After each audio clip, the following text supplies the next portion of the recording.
Hey y'all, what's going on? How's everybody today? What it do, ladies and gentlemen? What it do? It's your boy. It's your boy, SBK, coming to you live and direct. Shout out to King Ernest. You got that from King Ernest. Shout out to King Ernest. What up, what up, what up? Come on in. But y'all hit the like button, man. Y'all hit the like button. Y'all come on in and holler at your boy, man. I just want to say hi to my peeps. What's up to my peeps? You know what I mean? And we're going to have some fun, you know what I mean? We always have fun. Shout out to everybody. Come on in, the bar's open, man. Come on in, ladies and gentlemen. What it do?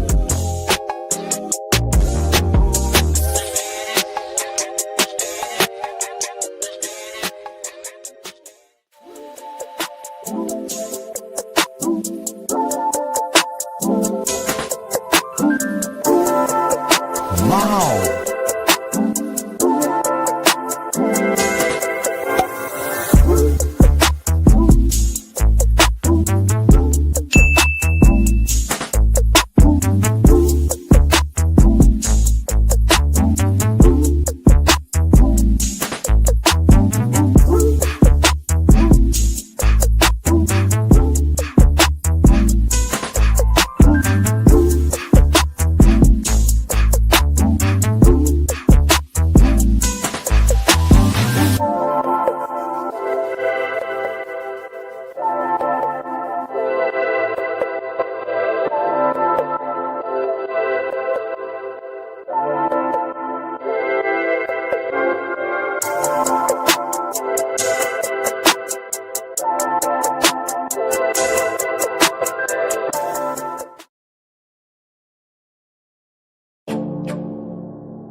in.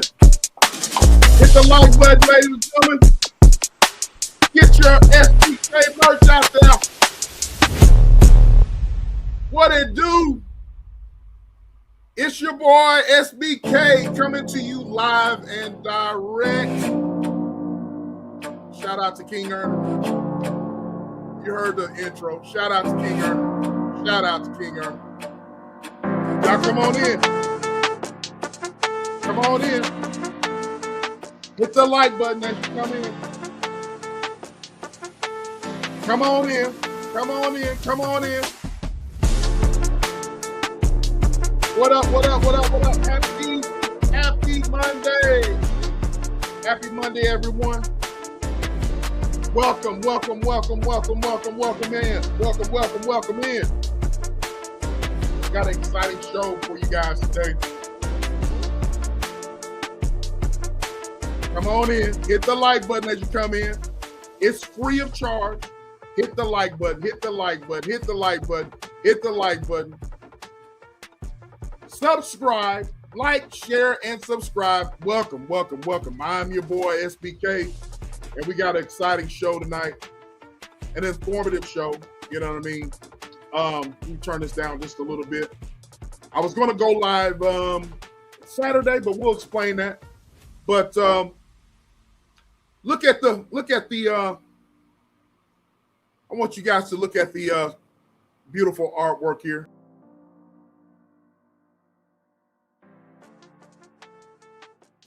Yeah, that's what we're talking about. Coon, Mammy, Uncle Tom, where the labels come from. It's Black History Month, ladies and gentlemen.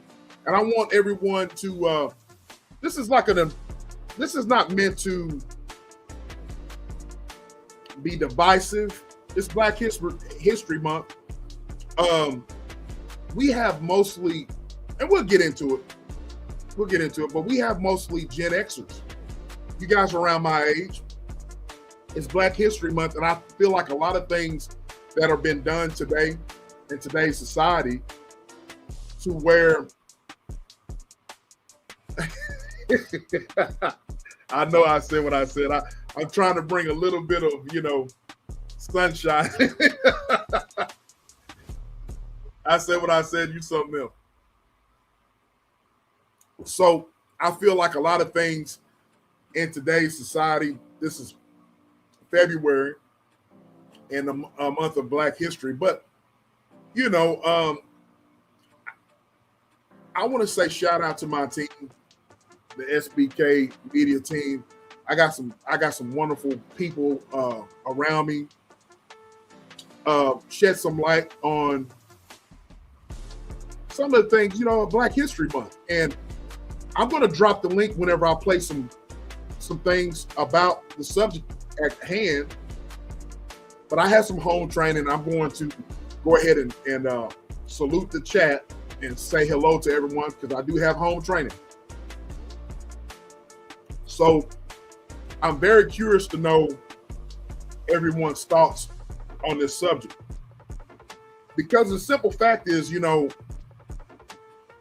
people of color and people who are not of color, need to learn these things that I'm about to talk about, and I'm gonna bring it to everyone's attention. You know what I'm saying? And then I want people who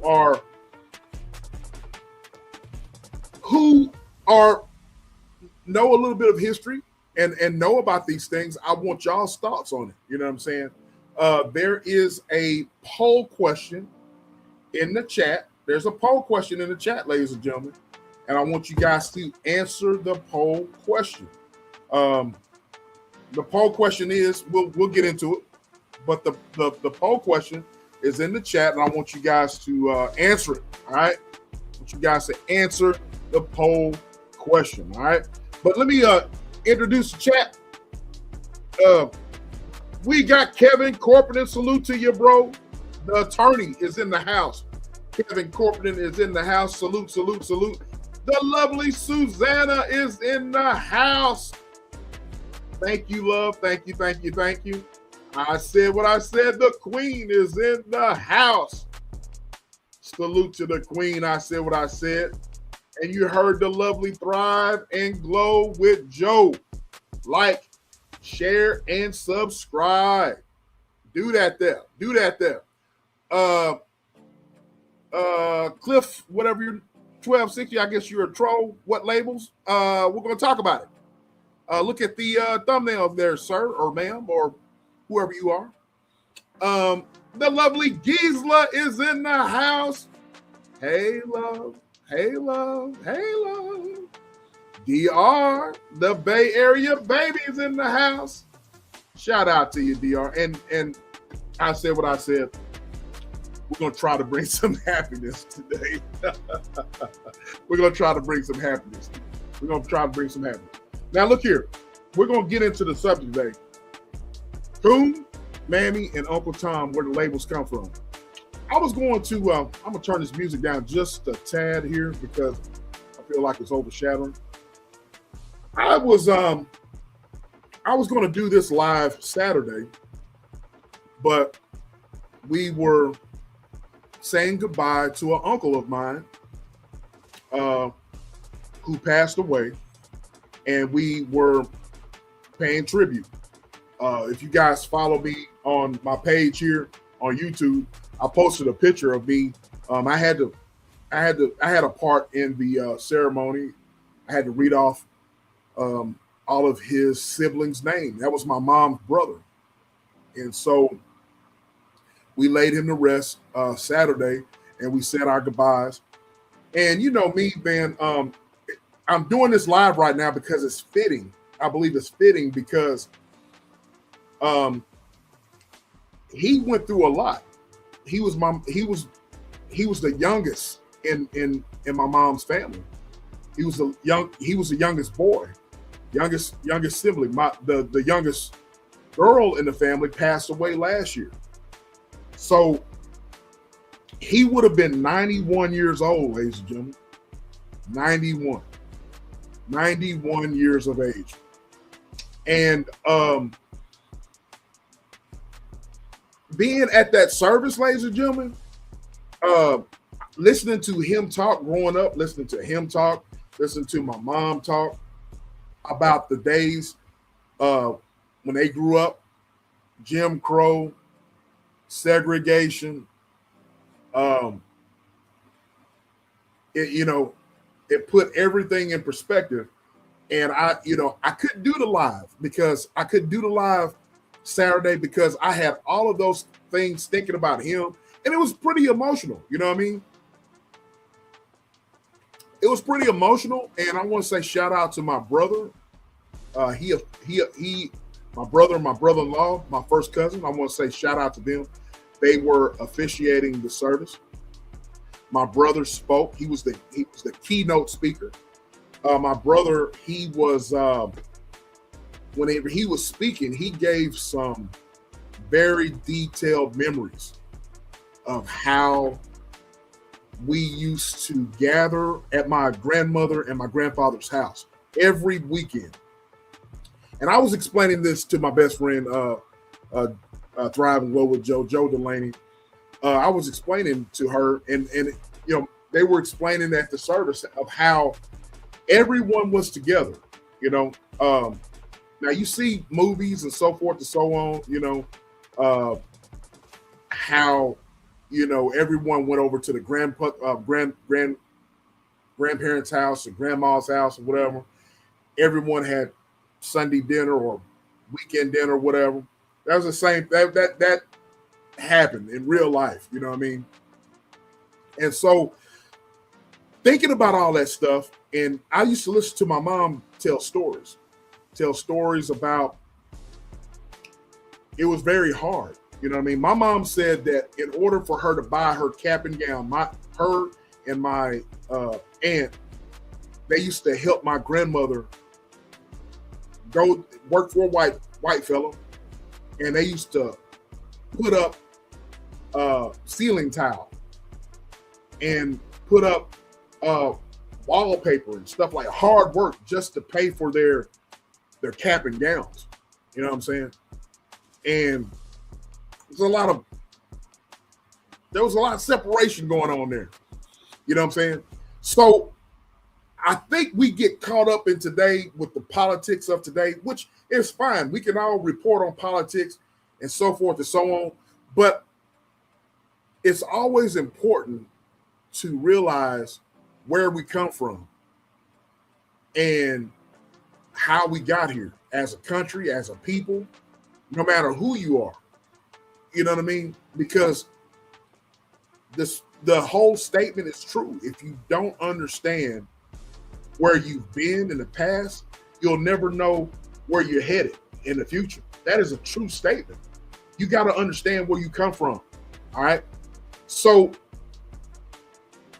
every last one of us has heard of the terminology or call somebody a coon or Uncle Tom, the Mammy, and so forth and so on.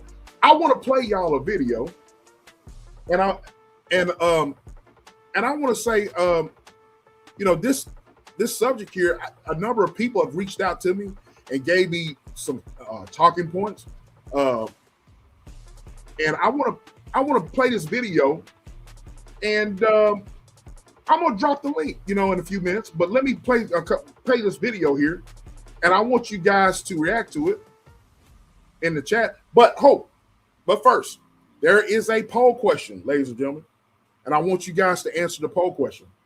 What do these labels still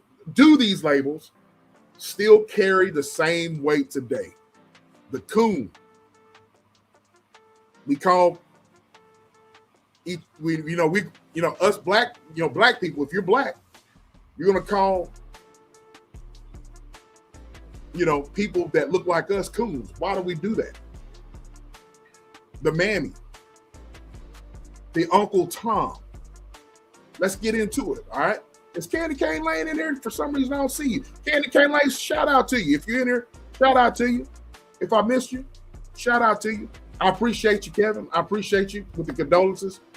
But I really want to know what you guys think about this, but I want you guys to answer the poll question. Do these labels still carry the same weight today?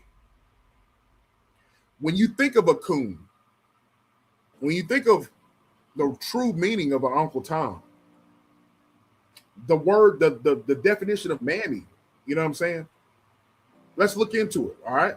So with that being said, let's I want you guys to look at this video that I have, and we're gonna get into it. All right. So here we go. Can y'all see that? All right, here we go.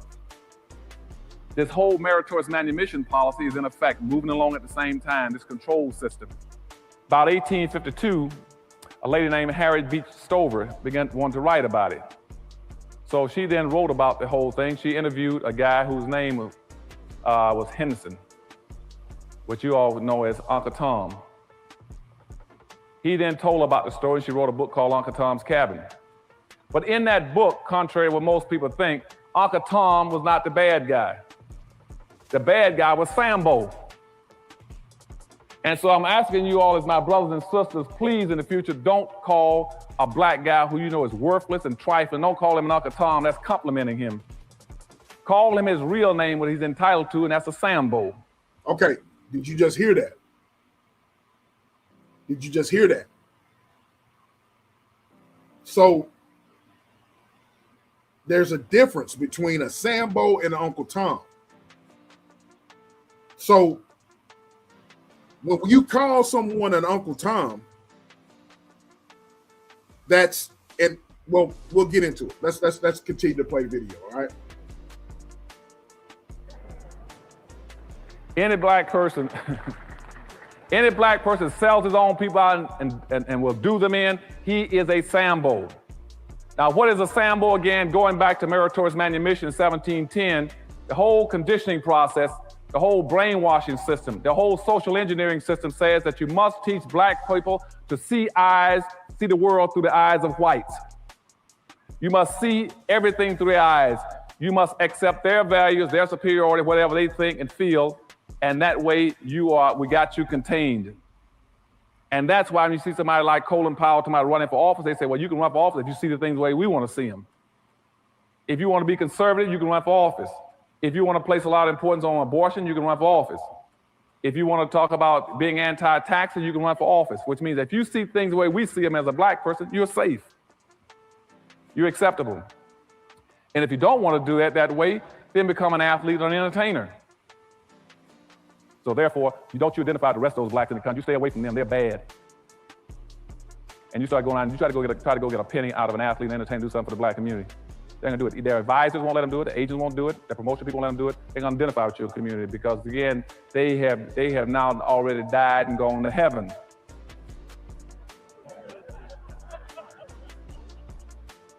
Okay, so when Harriet Beecher Stowe put out her book, what she tried to tell black folk is that Uncle Tom was not a bad guy.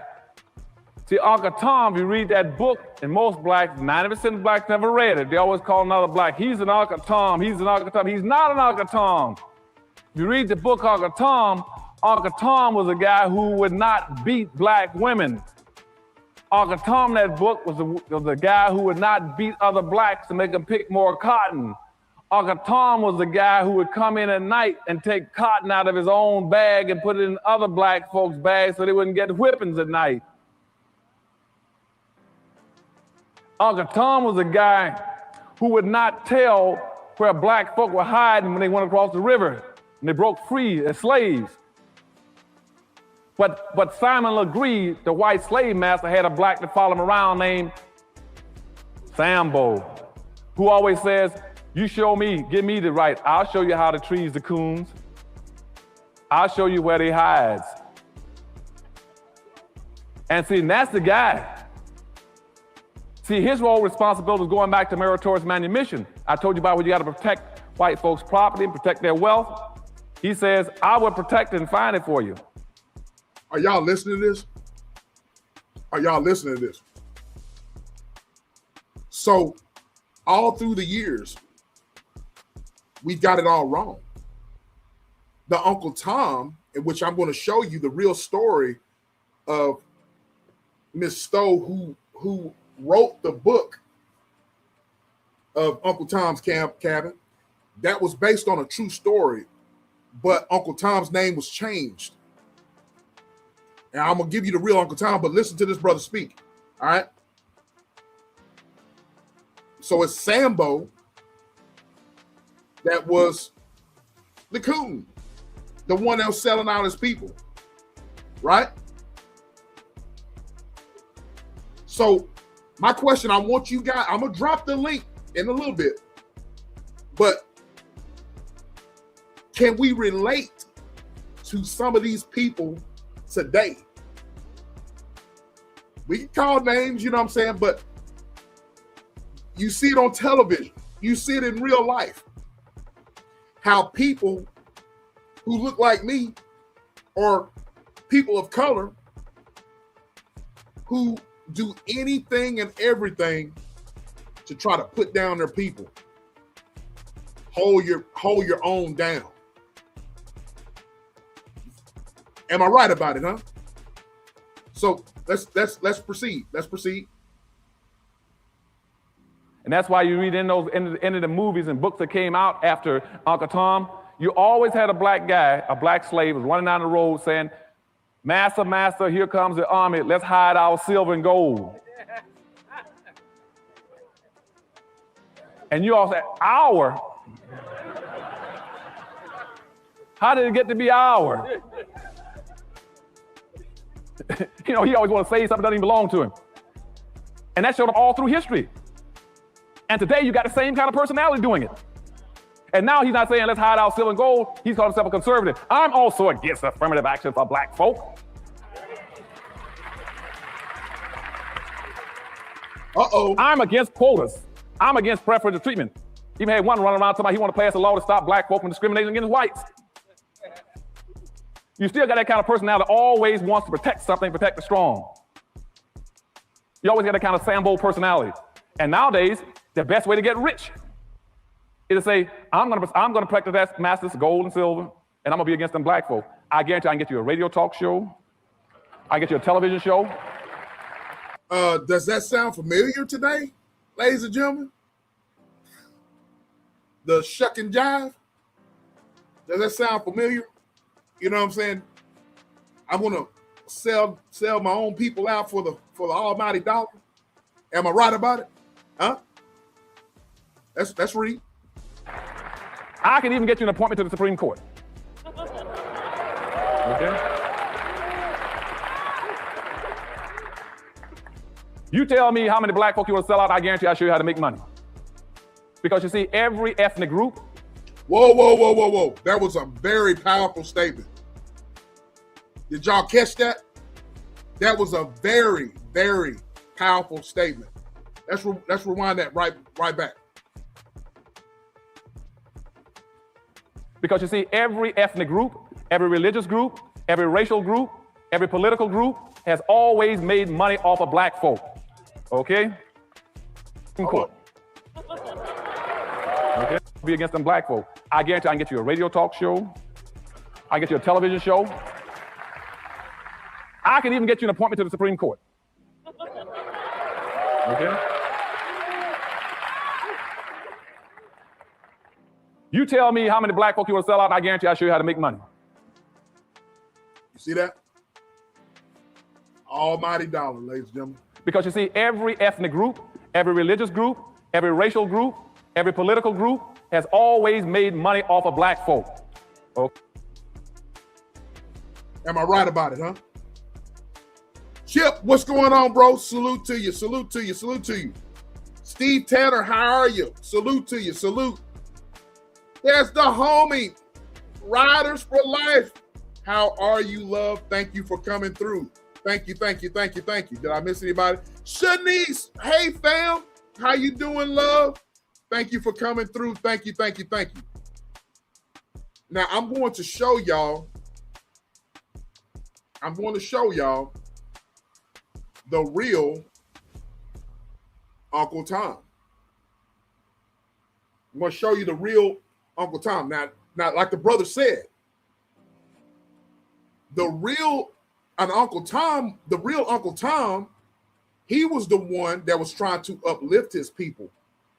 In turn, the Uncle Tom word it got blurred throughout history. The Uncle Tom was the guy that tried to help his people. So let me give you the real story of the real Uncle Tom, all right?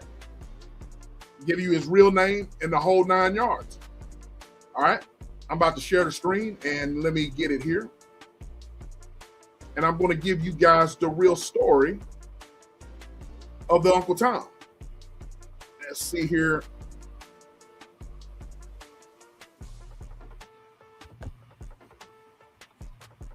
Told you that one of the most controversial characters in American literature was based on a real person, a man who was anything but submissive. Today, we're uncovering the true story of Josiah Henson, the inspiration behind Uncle Tom's Cabin. From slave to...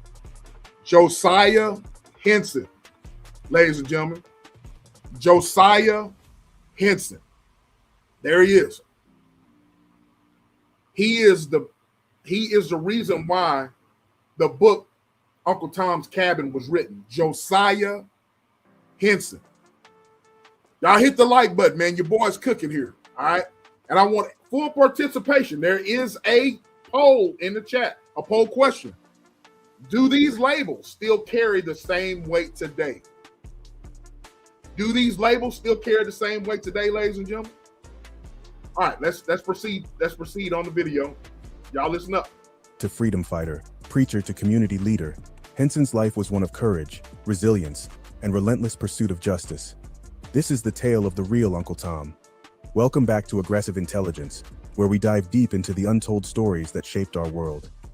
Today, we're exploring a figure whose legacy has been both celebrated and misunderstood. Josiah Henson was born a slave on June 15, 1789, in Charles County, Maryland. All his life, he witnessed the harsh realities of the slave system. One haunting incident that shaped his life was when young Josiah witnessed his father being brutally punished for defending his mother against assault by a white overseer. The punishment he received was very harsh: 100 lashes, an ear cut off, and sold to a plantation in Alabama. Josiah never saw his father again. A year after his father was sold, his master died in an accident. In a drunken stupor, he fell from his horse into a shallow creek and was too drunk to save himself. It became necessary to sell the estate and the slaves. Josiah's entire family was put on the auction block and sold to the highest bidder to different plantations. His mother pleaded and pleaded with the man who purchased him to buy her as well. Her voice fell on deaf ears. Henson was a child when he became separated from his mother and was sold to a child trafficker. He fell deathly ill and was offered to his mother's owner, Isaac Riley, an inveterate gambler and drinker. The deal was simple: free if the boy died or in exchange for some horseshoeing work if he survived. Against all odds, Henson recovered. Life on Riley's plantation, a mere 12 miles from Washington, D.C., was harsh. Henson suffered countless beatings, particularly after he tried to learn how to read, an illegal act for a slave. Yet even amidst these hardships, Henson's physical strength and natural leadership qualities soon became apparent. As Henson grew to a young man, his abilities did not go without notice. He became Riley's market man in the nation's capital, responsible for selling all the farm's produce. This brought him into contact with lawyers and businessmen from whom he could develop business acumen that served. Did y'all know this story? I can honestly say I didn't. Him well in later years. But Henson's talents did not stop in business.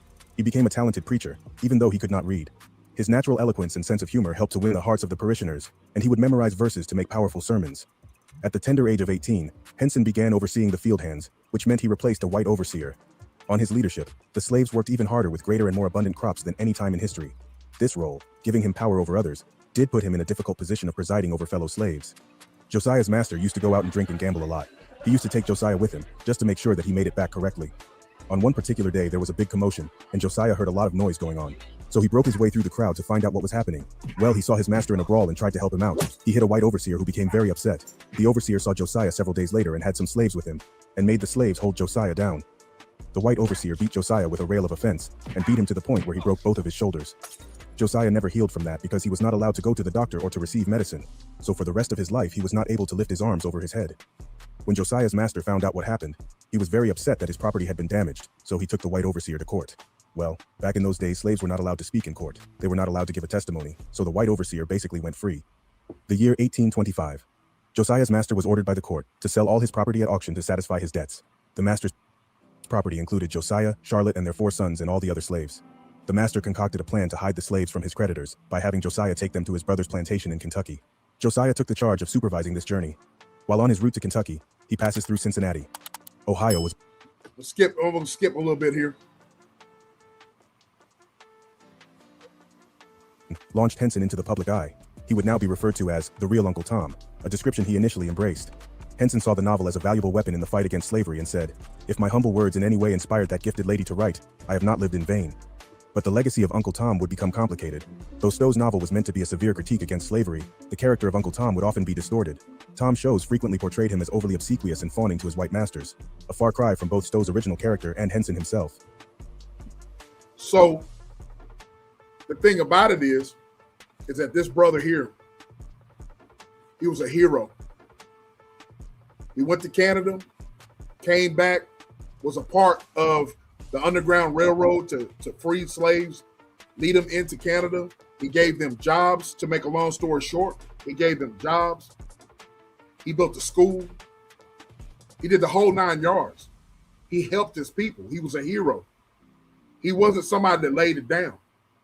He wasn't this, the real Uncle Tom. Josiah Henson was the real Uncle Tom. He was a hero, ladies and gentlemen.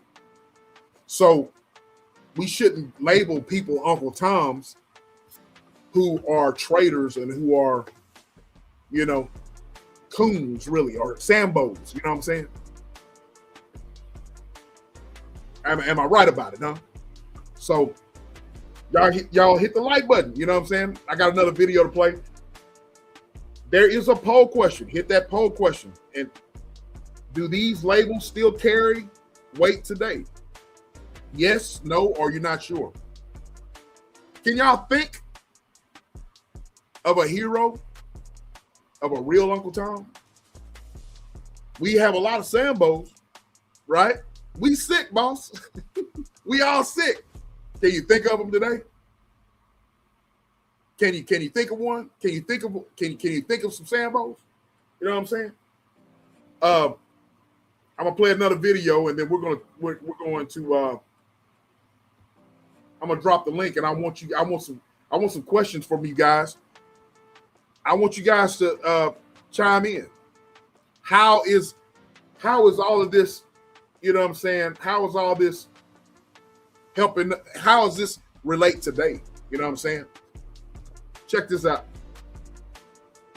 History.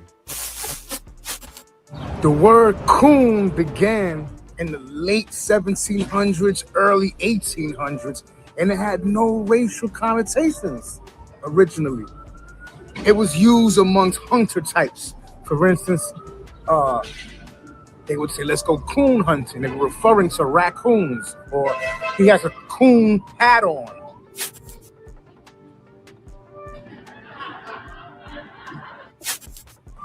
They were strictly referring to raccoons. Then there was a party, and around the 1830s, there was a party, the Whig Coon Party. And they used the raccoon as their mascot, their symbol, to illustrate the fact that they were advocating for these same hunter types that were the word who coined the term coon. A few years later, you had a song that came out called Zip Coon, and it was a racial degrading parody amongst black people, but it was made to be funny. You had a white musician, I believe George Washington Dixon was the first one. It was several versions made. I believe he made the first one, and it's in New York City where I'm at now, except in Manhattan, in the Bowery. He performed it in the 1830s, 1840s, circa that period. He spoke like mocking how black people would speak, and what the Zip Coon represented were they were making fun of black people who were now free and were trying to assimilate into white society, make the most of their freedom. I mean, I feel like it wasn't fair, because it wasn't fair to make fun of them. It's no fault of their own. I mean, they couldn't even speak their own language. So what other language are they going to speak? English. What other culture are they going to practice if they can't even practice their own culture during slavery? So they're going to practice their culture. Whatever culture I'm going to practice, I'm going to try to be the best at that and excel at that. But a lot of whites during the time, working class whites in New York City, Philadelphia, etc., they felt threatened by that. Black people began to speak better, began to dress better. They felt threatened. You know, a part of it was to discourage black people, like, hey, stay in your place as a slave. And that's how, and then once the song spread through sheet music and touring, different artists make different versions, then the racial slur became the dominant definition of the word coon. Now, it's a shame, because initially, as I stated, you had racist whites making fun and trying to degrade black people. Nowadays, in the 21st century, you have blacks and Puerto Ricans even using it to do the same thing that the racist whites were doing, to discourage you from moving ahead. They want to stay down there, stay where they're at, and then blame racism for their lack of progress. We got to take it back just for a second to Lyndon Johnson, LBJ, President LBJ, who was the one who signed the Civil Rights Act, as well as the Great Society legislation, giving handouts and other assistance to minorities. So through that, many minorities, blacks, Hispanics, even now gays, Asians, they have become like inextricably linked with the Democratic Party. So anytime someone tries to go outside of that, then it's a problem. You get the name calling. Now it's become disrespect. People are trying to keep their own people down, keep their own people within the box. So when you have people who actually do the research and go out and do the homework and say, you know what, this isn't working, what these guys are saying over here, I think this will benefit my people better. But once you start going into that direction, it's your own people trying to put you down. And y'all hear that? Now I'm gonna drop the link here. And you guys, before I drop this link, like I said, beginning of this video, now I'm dropping some stuff to y'all, because the simple fact is, we get so, in today's society, we get so, our attention today when it comes to the media and what happens today, that we forget where we come from. We forget history. You know what I'm saying? We forget the true meaning of things that really has come full circle. And it's, in my opinion, like the question I have here in the poll question, it still rings true today. All right. And you don't hear a lot, you don't hear a lot of live streams having this type of content. But the reason why, of course, you know what I mean, y'all already know, man. People don't want to listen to something that can help enrich our young people, right? People want to listen to mess. People want to be entertained by mess. And in turn, we're not teaching our young people anything. I think, as I was talking to someone today, it's very important that we teach our young people. They go to school each and every day, right? They go to school each and every day. But the thing about it is that it's up to us as parents, grandparents, uncles, nieces, teaching those that are looking up to us what our people have gone through. These terminologies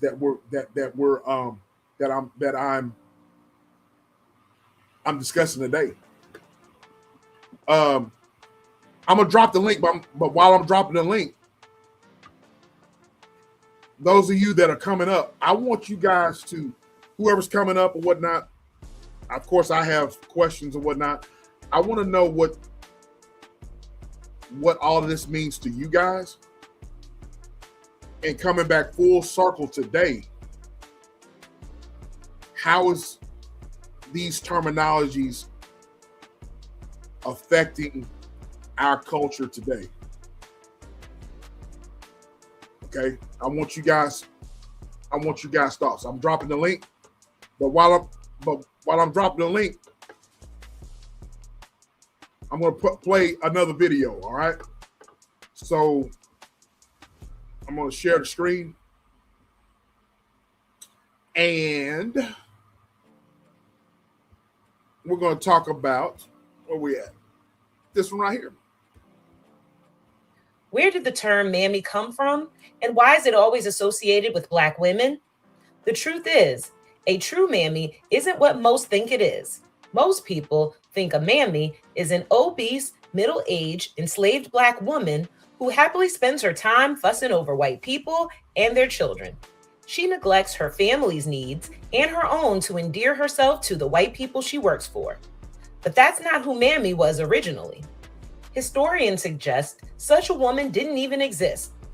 The woman we most associate with Mammies would have been field hands who were kept away from white families.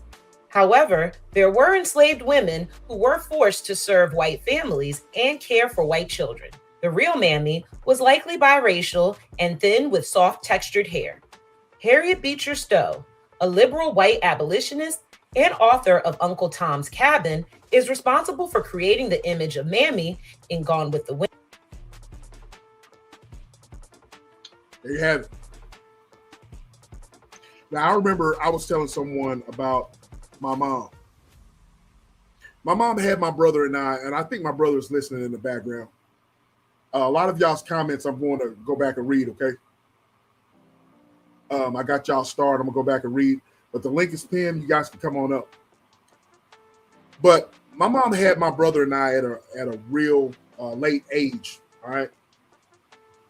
And I talked to you guys beginning of the show about the service, the funeral service that I attended and was a part of with my uncle. He was, I reiterate, he was the last surviving sibling of my mom. And so I remember my mom reacting to different cartoons, and I'm going to play some of that too. Different cartoons. If the word Mammy was said, my mom was like, and I'm going to just go ahead and say it. My mom was like, "You don't need to be using that shit, that word. That word don't need to be discussed, Mammy." My mom used to get pissed off. She used to get pissed off at some of the cartoons that were at that time as a kid, listening to Bugs Bunny, Looney Tunes and all that. There was a lot of racial and racist stuff in the cartoons back then. I didn't understand it, but my mom did. Hey, Lisa, how you doing? Hey, Jen J, how you doing, love? There was a lot of racist stuff that I didn't realize that was in our cartoons. Did y'all remember them? They had the dudes with the big lips, you know, black face and all that. You know what I'm saying? I didn't realize that until my mom, you know, I was watching that stuff and my mom was like, man, turn that shit off. My mama used to tell my brother, turn that shit off. You know, they're making fun of black folks. Y'all know what I'm talking about. The Looney Tunes. They were making fun of us, man. They're making fun of black folks. Is you is or is you ain't my baby. You know what I'm saying? Y'all remember those? Y'all remember all that? So there's a history on all of this. All right. The link is, I don't know if the link is pinned. Yeah, the link is pinned. Y'all come on up. I want to hear y'all's thoughts. What do y'all think about this? All right. There is a poll question. Did y'all answer the poll question, ladies and gentlemen? I'm cooking today, ladies and gentlemen. I'm cooking. You know, when a lot of people are discussing a lot of BS these days, there's a lot of nonsense online. There's a lot of nonsense that's causing divide amongst people in general. And when it comes to history, and when it comes to content like this, I feel like, you know, society today, YouTube, the powers that be, whatever, they don't put a real emphasis on content like this that is really, really informative and that we can share with. I have nephews, ladies and gentlemen, and the reason I have nephews, I have a daughter, I have a son. Joe's son is just like my son. You know what I mean? You know, I treat him like my. I've taught the dude how to shave. You know what I'm saying? You know, dude's just like my son. My best friend's son is just like my son. I'm sure you guys in the chat have the same kind of dynamic with your family or with your friends. All right. It is very important. It's very important that we reach out to the young people and teach them of where history, what it was really like. And like I said, you know what I mean? You'll never know where you're going until you know where you've been. That's a true statement. All right. Let me some of these. I'm gonna read y'all's star comments. DR says only the house slaves was allowed to read sometimes, which was the Bible to teach the field slaves. And I'm gonna say this here. A lot of people are going to might disagree, get mad at me, but the Bible was used as a weapon to basically kind of program slaves to be slaves. Now, if you're a Christian, I'm not attacking Christianity. That's not what I'm trying to say. But what I'm saying is the slave masters used the scriptures to program the slaves to be slaves. And I think in a lot of times today, it's the same way. All right, it's the same way. Candy King says that's true. People don't support the educational streams nearly as much as the messy ones, and that's my gripe with real content. You want to talk about thought-provoking content? You name me one. You know, the content that I was sharing with you guys, those were pre-recorded videos, but live streams like this that's talking about real live issues and whatnot, it's not going to get that push. That's because people today, ladies and gentlemen, society today, they don't want you to be focused. You know what I'm saying? They don't want you to be focused. There's nothing new under the sun, ladies and gentlemen. The things that are happening in our government, the things that are happening with the stuff that you see on television, there's nothing new under the sun. All right. DR says you're dropping nuggets. I said, also people don't like the truth or facts. She says, yep, I didn't watch them much. I thought they were ignorant when I was a kid. Jen J says I'm cooking. Y'all come on up, man. I want y'all's thoughts. Like I said, most of us are y'all around my age, Gen X. You know what I'm saying? Y'all come on up. I want y'all's thoughts about this stuff. All right. I have a question. When you see someone who is counterproductive when it comes to civil rights today, and I'm talking about someone that looks like me, those of you in the chat that are considered black or a person of color, so forth and so on, I'm gonna tell you this story. I had the pleasure of meeting Thrive and Glow with Joe Delaney's father a couple of years ago before he passed away.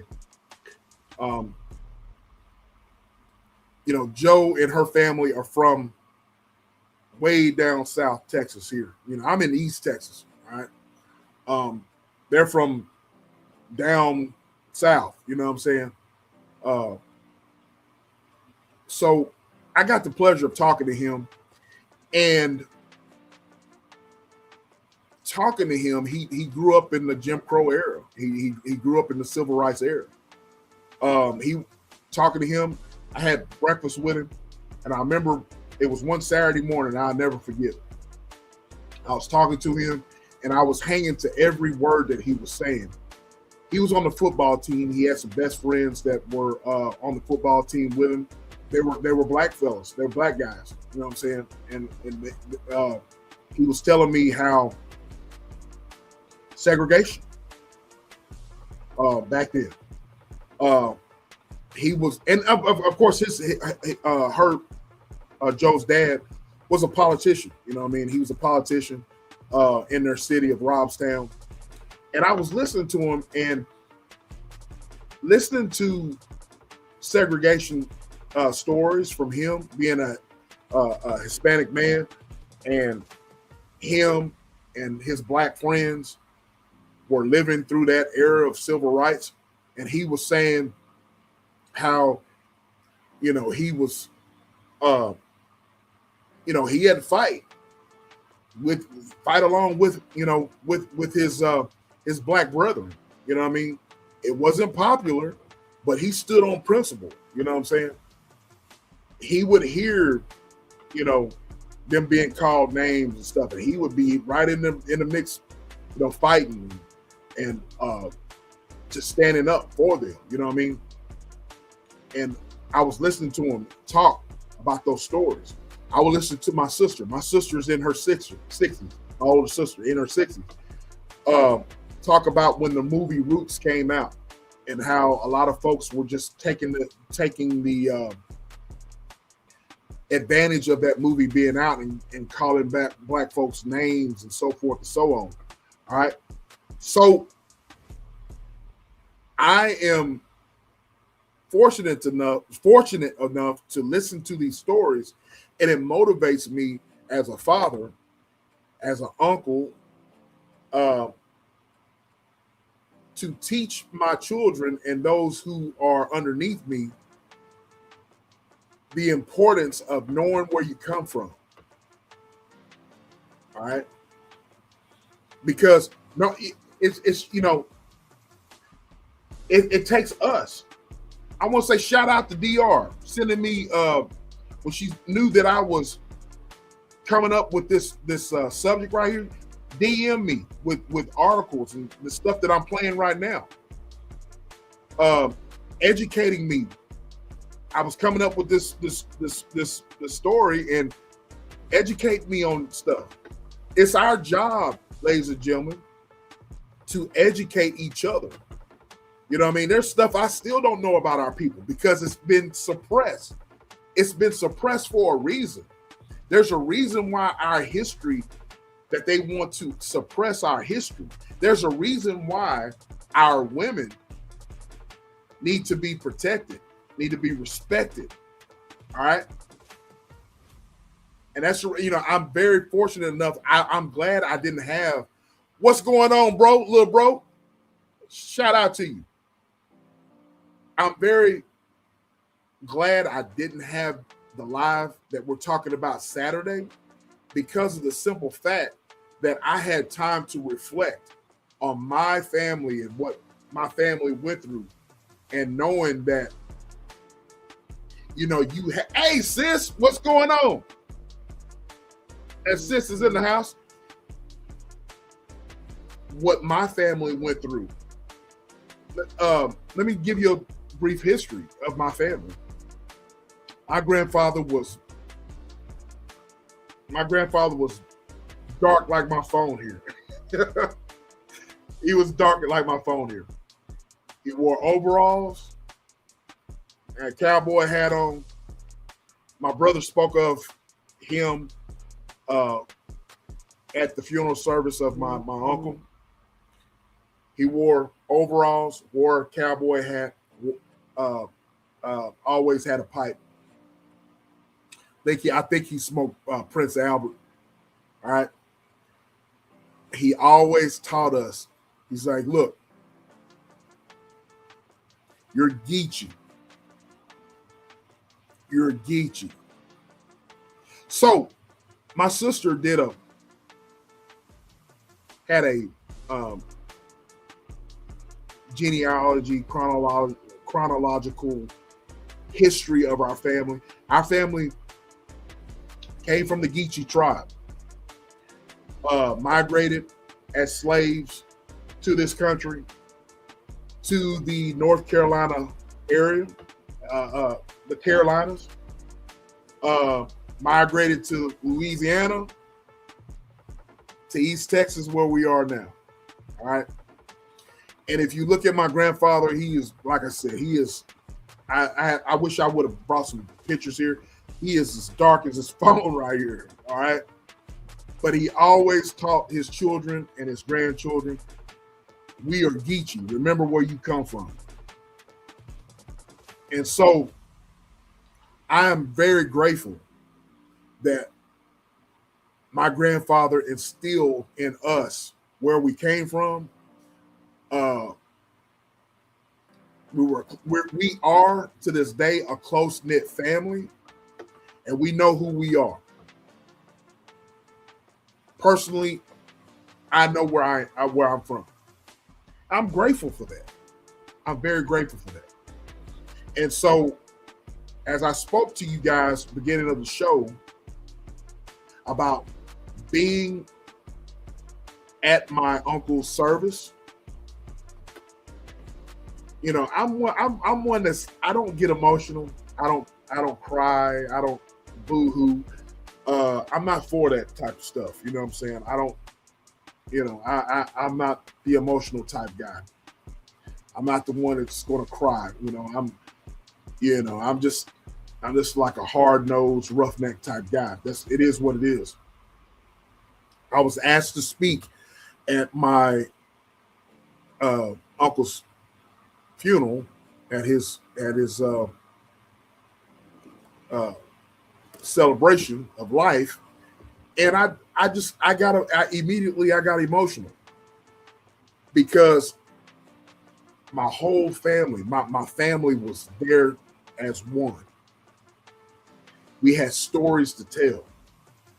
You know, we had tribes of family. Joe Delaney's she was here down here. She went to the funeral. She knew my uncle. She could tell you, we literally had a spokesperson from each tribe to speak on my uncle and the memories we had of my uncle. And when it was time for me to read off all of the siblings, I got emotional because I was like, man, this is the way it should be. It should be this way. You know, we should know where we come from. Hey, Arabia, thank you for coming through. Thank you for becoming a member, sweetheart. Thank you. I enjoy your channel. Shout out to you, Arabia. Arabia Barbosa, I appreciate you. Thank you so much. I appreciate you. Shout out to Arabia. I immediately got emotional because, you know, all of us were together. All of us were one. We all had, that's the way it should be. You know what I mean? Every family should be that way. Every family should carry on a legacy. Every family should carry on your history. The terms that I'm talking about right now, the Coon, the Uncle Tom, the real meaning of those words. Everybody should know your history. You should know your history, and you should know where you come from. You know, in a world where everything is all messy, in a world where the focus is not on unity as a people, you should take the opportunity to take your loved ones, your little ones, your children, your nieces and nephews, and teach them excuse me, the true meaning of how they got here, what our people went through. You know what I'm saying? What our people created. Do you understand what I'm saying? Lisa J. Stocks is a member for 3 months. Has been a member. Thank you, love. I appreciate you. I appreciate you, Lisa. Y'all go subscribe up to each other. Go subscribe up to each other. The link is pinned, ladies and gentlemen. Before I end this thing, man, I've been cooking. You know what I mean? Look, in school, we learned about Uncle Tom's Cabin. In school, I'm gonna tell you something. The author of that book, they didn't teach me in school that author was a liberal lady that was an abolitionist, white lady that was against slavery, told the story of the real Uncle Tom. The Uncle Tom was not a sellout. Uncle Tom did not hold his people down. The real Uncle Tom was not a sellout. The real Uncle Tom was not a coon or someone that, you know, that hated himself and then in turn did not hate his people and tried to keep his people oppressed and try to do everything he could to look good to his master. The real Uncle Tom was a hero. It was the Sambo. Sambo was the one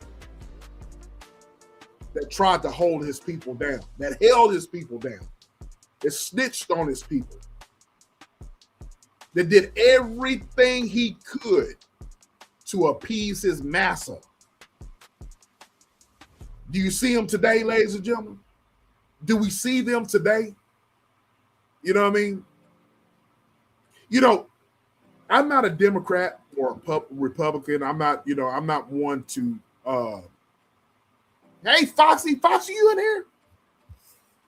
I see you in here. You must be on the vertical. Shout out to you, love. Shout out to you. Shout out to you. I appreciate you, Arabia. Hey, love. There she is. Hey, Red. They wear red hats today. The link is pinned. Y'all the link is pinned, ladies and gentlemen. I'm not one because I see a lot of shucking and jiving on both sides, if you ask me. You know what I'm saying? I'm not affiliated to any party. I'm not. But I'm going to call a spade a spade. I'm going to call what's right and what's wrong. Point blank, period. because at the end of the day, these politicians are all about your money and my money. It is what it is. But I want to encourage people to if you're going to get into politics or you want to talk about politics, I've always said this. You do this if you're going to vote, and whether you like it or not, a lot of our people died in order for them to vote, have the same rights to vote. Now you might not want to vote, and if you don't think that your vote counts, okay, I respect that. You know what I mean? But our people were beaten, our people were hung, our people were mistreated in order for them to have a voice, in order for them to go to that voting booth. But what I'm saying to you, ladies and gentlemen, is you'll never know where you're coming, where you're headed, unless you know where you came from.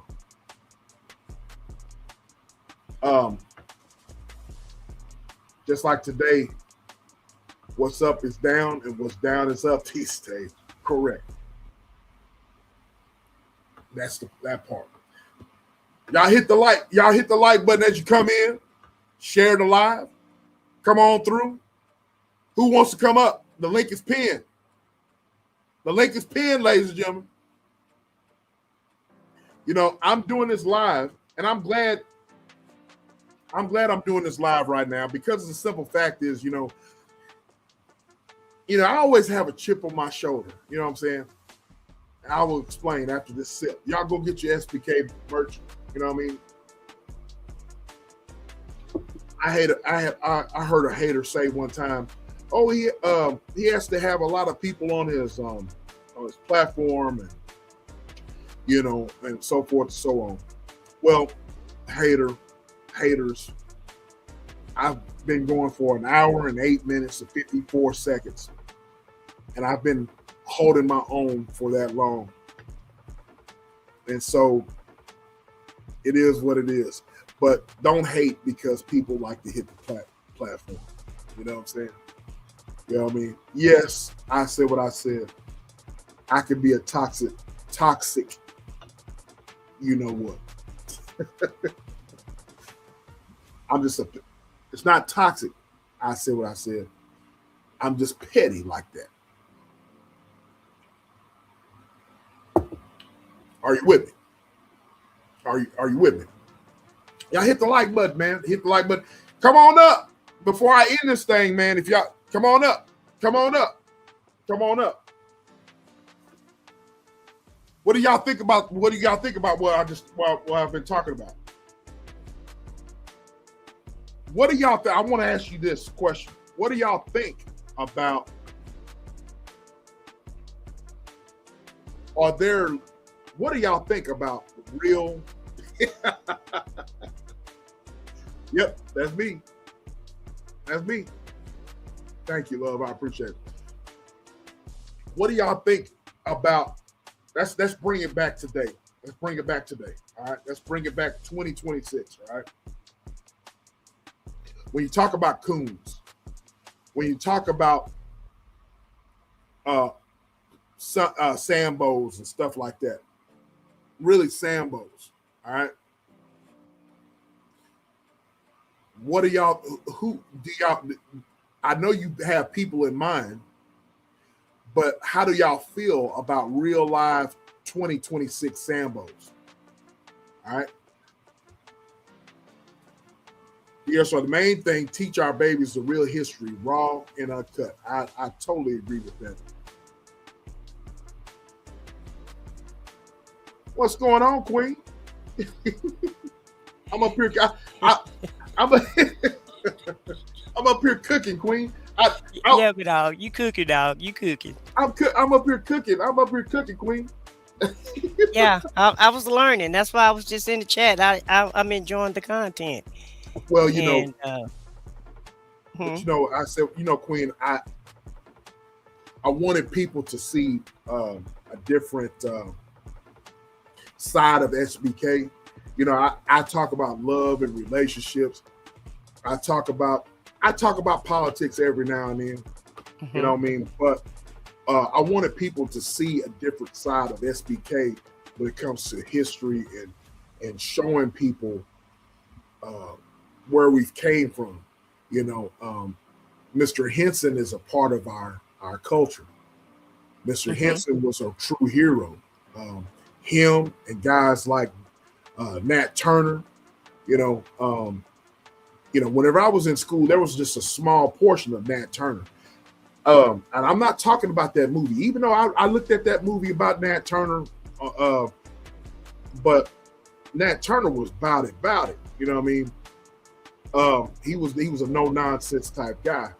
But I just wanted people to see a different side of SBK tonight, and I really wanted to kind of like bring to light some things. So go ahead, the floor is yours, Queen. Go ahead.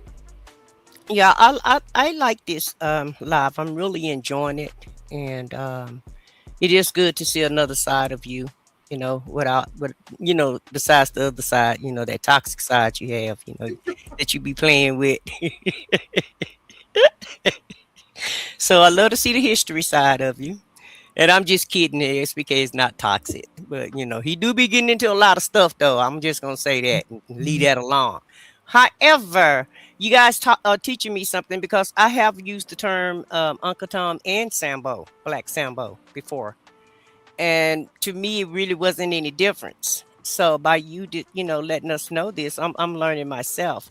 And at the end of the day, when you're in the South, it's a lot of things that you're not taught. So I had to learn a lot of my Black history when I got grown, because they just, you're not taught that in the South. And a lot of times it was a lot of parents in the South that just wasn't teaching us a lot of Black history at home. Yeah, they gave us the basics of what they got in school, but they didn't get into depth with it. And so if you wanted to learn about your history, then you had to kind of, dig deeper and dig for yourself. And even in the North, because a lot of it is just kept hidden. Like just about everything that we use today was really more than likely invented by a Black person. But someone Caucasian would buy the patent, buy the name, slap their name on it, and then bam, it's theirs. Well, I know you get into politics all the time, and I'm glad you brought that up. Y'all go subscribe up to I Said What I Said and Foxy, Angel Zone, Foxy 2 Roxy, and my boy Minion, Off the Record. They talk about politics and what's going on in this crazy world of ours, and this crazy United States of America political realm. I'm glad you brought that up, Queen, because in this day and time, it's so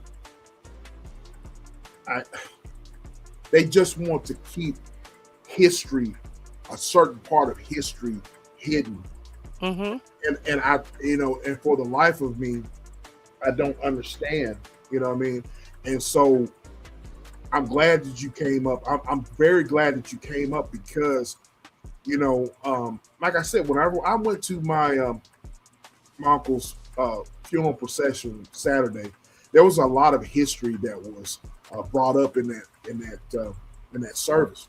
And so, why is it that our history, in your opinion, why is it that our history they want to hide? Why is It's that? suppress it. Well, for one thing, what they said, what I've heard on the news and other outlets, and just social media, point blank period, and just even listening to MAGA, because I have to deal with them a lot. And so one of the things that I've heard, the reason why it happens is because they don't want to feel bad about themselves. But the people today didn't cause the history of yesterday. Their ancestors did, but they didn't. So I think they got the misconception that Black people go around blaming them for slavery, and that's not really the situation. Black people are blaming them for for not being able to be seen as an equal person in the society, and to get treated fair and to get treated equally. So that's really our fight and our plight. But they say, that we're blaming them. So one of the things is they don't want to feel bad about themselves. Second of all, if somebody was greater than you, a lot of times you can't admit that. And they're they're always tearing down our race, saying that we're this, we're that, and the other, right? Yep. Yep. But we prove them wrong over and over and over again. And really, American history is Black history. Black history is Absolutely. intertwined with American history. There's really no difference, Absolutely. because we were here just about as long as when they came over here to colonize the country. Well, we come like 100 years later. Correct. But we've been here basically the same amount of time. Correct. Okay. Correct. And so we all kind of, is intertwined in this together. So there's no American history without mentioning Black history, because we have been such a large portion, and we have contributed a large portion of history, point blank, period. So they just don't, they feel like, that for whatever reason that their color, is inferior to our color. So I feel like that we're a threat to them. And I also feel, well, it's not that I feel, this is what's also been said, that they feel like if we ever get too much power, we're going to treat them like they treated us. So I feel like those are the main three major reasons why there's so much suppression, there's so much effort to suppress the history. Yeah. I'm gonna ask you something else, but I want to play something for y'all. And I know, Queen, I know you got something to say about this. I'm gonna play something for everybody. And does this sound familiar with a lot of people today? I'm gonna play this. All right. Oh, I didn't mean to do that. That's not what I meant. That's not what I meant to do.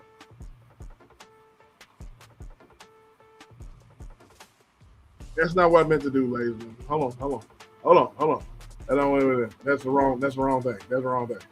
What I meant to do was can y'all relate to this right? Can y'all relate to this right here? Have y'all seen this today? Take away your name, give you a number and a sledgehammer, and say, get to work. One word of sass, they cuts out your tongue. They good at it too. You won't bleed out. Oh, they does that for you. They're gonna work you all day, every day, till your back give out. Then they're gonna hit you in the head with a hammer, throw your ass down the nigga hole. And that will be the story of you, Django. Now, when you get there, they're gonna take away your name, give you a number and a sledgehammer, and say, get to work. One word of sass, they cuts out your tongue. They good at it too. You won't bleed out. Oh, they does that for you. They're gonna work you all day, every day, till your back give out. Then they're gonna hit you in the head with a hammer, throw your ass down the nigga hole. And that will be the story of you, Django. Do y'all ever came across somebody like that? And what do y'all think? That's what DR said. All day, every day. So, Queen, we're discussing about Sambos, Coons, and all that. I said earlier, let's bring it back full in real time, 2026. And I gave y'all a little bit of history about, the Uncle Tom is really not the Uncle Tom. The Uncle Tom was a hero. All right, it's the Sambo that was detrimental to his people. And I want to ask you, I said what I said, because you're like me, you're Gen X. You're like me, you're Gen X, and you are, you and I, the cartoons and all of the racial the racial, shit that we've seen throughout the years or whatever. Mm-hmm. You know what I mean? There's nothing new under the sun.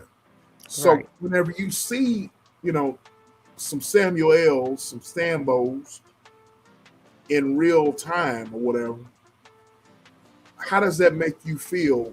And why do we have Sambos that try to keep us down? When you see a Sambo on television, we can name some names, you know what I'm saying? But when you see a Sambo on television, I've seen even YouTubers on here Mm-hmm. that will do whatever it takes to put down his own people, to make his people feel like nothing, feel like shit, right? But then won't do anything or won't say anything to help his own people. You know what I'm saying? If you see something wrong, if I'm wrong on something, call me out. If I see something wrong, I'll call it out. But I'm going to show you. Are y'all hearing me? I'm going to show you the right way. I'm not going to just, but I'm not going to do it. I love my people. Ladies and gentlemen, I said what I said, Queen. I love my people to death. I mean, I do.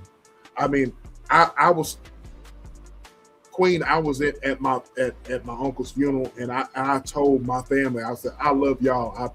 I love y'all, and I am proud of y'all. I love my people. I love my people. I love my people to death.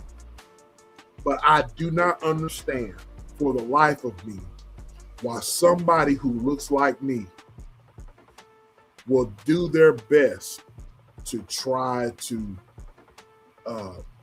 do everything they can to keep me down. And I look like them.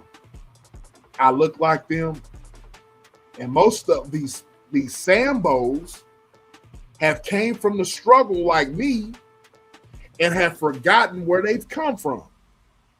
Are y'all with me? You know what I'm saying?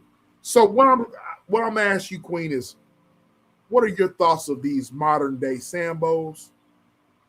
How do they come about? Which I know what answer you go. What are your thoughts of these modern day Sambos? That's the point blank period. What are your thoughts of these modern day Sambos? Well, I think I'm laughing at 2 Cent. I think the modern day Sambo is the same old Sambo, because like you said, it's nothing new under the sun. And just like the gentleman that spoke on the very first video, he's saying that they've already been in hell, and when they reach the other side, this is their heaven. Okay. And so people don't want to go through hell all the time. And if they can reach to the top, like, these people that we were watching, and people that we've discussed on previous, lives about Samboing or whatever you want to call it. And I have another question too when I finish this, but Okay. I just think these days people don't care about other people. They don't care about cultural. They don't care about history. They don't care about anything other than themselves. They don't care about the struggle that we've had, because if they did, you wouldn't have to remind them to go to the voting booth and go vote in their own best interest. Okay. If they did care about their about other people, the stars and the people that have power and money, they will use their platform to help encourage and help uplift the Black community like they used to do, like the slaves used to do, try to help each other out. And so I just feel like it's like Ecclesiastics in the Bible. There's just nothing new under the sun, and you're always going to have those people that care about themselves and that's selfish, don't care about what you done been through, but care about what they have to go through. And people use it today as like, in my opinion, just my opinion, when a Black person get them another race and they marry them, it's like a slap in the Black woman's face. And it's like they try to purposely do that to make us upset or to get a reaction out of us or whatever. And it makes them feel like, that they're better than. And so with the combination of all of it, or just being self-serving, not caring about history, and just to make you look bad and say, see, I'm doing better than you. I got Becky on my hand versus Keisha. And so I feel, and then, to fill their pockets up. That's what they're doing it for these days. It's all about the Benjamins. And not to say that, if you get if you get you a Becky or whatever, you know what I'm saying, not to say that's wrong, but what at all, you know what I'm saying? But what I have seen, and what I have seen when some of these guys, these Negroes, get them a Becky, man, it's just, I don't understand, man. It's almost like you're a whole different, you know what I'm saying, you have no identity, bro. You know what I'm saying? You have no identity at all. It's just, I don't know how many times, Queen, that I've seen on here. Hey, Just Jay, how you doing? Y'all hit the link, man. Y'all hit the link. The link is pinned. All right. I just don't understand why somebody like me that will do all that they can do to hold you down, talk bad about you. I said what I said. I'm gonna name some names here, but I'm kind of surprised that Tim Scott said something about the Obama video. You know what I'm saying? I am too. I'm very surprised. You know what I'm saying? Yeah. I'm like, kudos to him. Now, finally. Now there's a video of this. I got this. I might talk about that later. I'm sure y'all probably played it on. I think y'all did. I was watching it. I think y'all did. No, you didn't. There's this video where Tim Scott is walking and there's this dude calling him all kinds of coons. And I saw the video. I saw it. I don't know if we played it or not either. We played so many, so I have y'all played so many, but I'm like, man, what in the world? You know what I mean?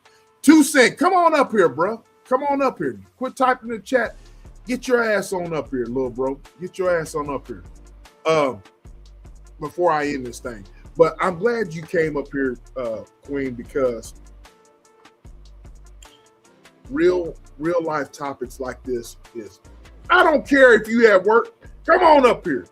Get on up here. Look, you in the chat. Yeah, you in the chat. Just like Danny Glover said in Color Purple. Get on out here. Get on out here. Get on out here. I'm gonna refresh my screen for a second, SBK. Okay, Queen. Okay. But it's just, I just don't understand why people do not want to talk about real issues. Look, man, especially with our women.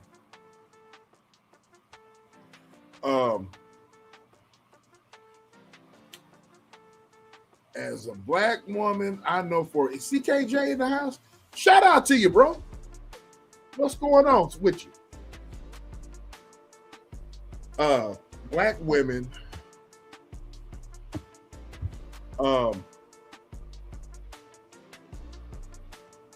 you guys, if you're a black woman, especially you ladies that are older, Foxy, I got some comments starred of you. It's very hard for y'all to move up in this world as far as moving up the ladder without discrimination, without all of that. And when you got this red pill, shout out to my bro, a brother of a certain age. I hear you, bro. I know you probably listening in the bushes, but he posted a post. Y'all go sub up to a brother of a certain age. he posted on his community wall, he refuses to be a part of any type of pill. And I was like, that's what I'm talking about. In this day and age, man, where you got red pill, green pill, blue pill, rainbow pill, when a ninja that looks like me constantly has to put down his own people, put down his own people and women, females that look like him, I question that. And of course, you know, you're bitch made. You know what I'm saying? You're straight up bitch made. I got you, Queen. I got you. When you constantly have to put down women, you know what I mean? Women of color, and you're a man of color, you're you know, I question your manhood. Of course, I question your morals, but I question your psyche as well, because you know, black women as a whole, women of color as a whole, it's just so hard in this world for y'all. Y'all heard about the real Sambo, the uncle, the Sambo. The Sambo put down the women. The Sambo was all for punishing the black woman. You know what I'm saying? And so, Queen, I'm glad you're back up here. And, you know, I'm not going to make this a marathon. I could talk about this all day, but I'm going to go ahead, Queen. Go ahead. Well, I still have one question because, you know, I had the Sambo part. I mean, I had the Uncle Tom part mixed up. So what about Coon? Can we still use that, or is that wrong, or what's going on with that? What Coon? What? Well, you know, Caucasians back then used Coon as making fun of us. You know what I'm saying? So basically, if a Negro, the word Coon was used as a black connotation of us, a negative connotation of us. So it's best to call these dudes and these women that are against us, call them what they are, Sambos. You know what I'm saying? The coon, the animal, and all that. You know what I'm saying? That was used to make fun of us. You know what I'm saying? So you're Sambo. You know what I mean? I guess you could still use the word coon, but you know, but it was really, as I played with that brother, you know, he was talking about that, you know, talking about the animal and his hands and shit like that. You know, the slave masters used that as, you see what I'm saying? So I'm gonna put all of those videos links in my description so y'all can go and y'all can look at it for yourselves. But I challenge every last one of y'all to do your history on the Coon, on the Mammy, on the real Uncle Tom, on the Sambo. You know what I mean? On Uncle Tom's Cabin. That story was based on a real individual who was a hero. You know what I mean? He built schools in Canada. He's a part of the Underground Railroad to lead slaves to get jobs and schooling and the whole 9 yards. The dude was a hero. You know what I mean? So, you know, you're a Sambo. You can still call him, you know, in this days in society, to answer your question, Queen, we call a coon. We know who a coon is. You know what I mean? These Negroes, and these women or whatever that's out here shucking and jiving. You know what I mean? We can still call them coons. You know what I'm saying? Because they know what they're doing. Right. Well, you know, we thought we had Uncle Tom. Well, I thought I had Uncle Tom, right? So I just want to make sure I'm using it in the correct context. And it's not going to be that hard to switch over to Sambo because I was using that anyway. So I can just take Uncle Tom out the vocabulary and continue with those other two because 2 Cent is right. I do call this mess out on my platform all the time. You really because do. I don't like it.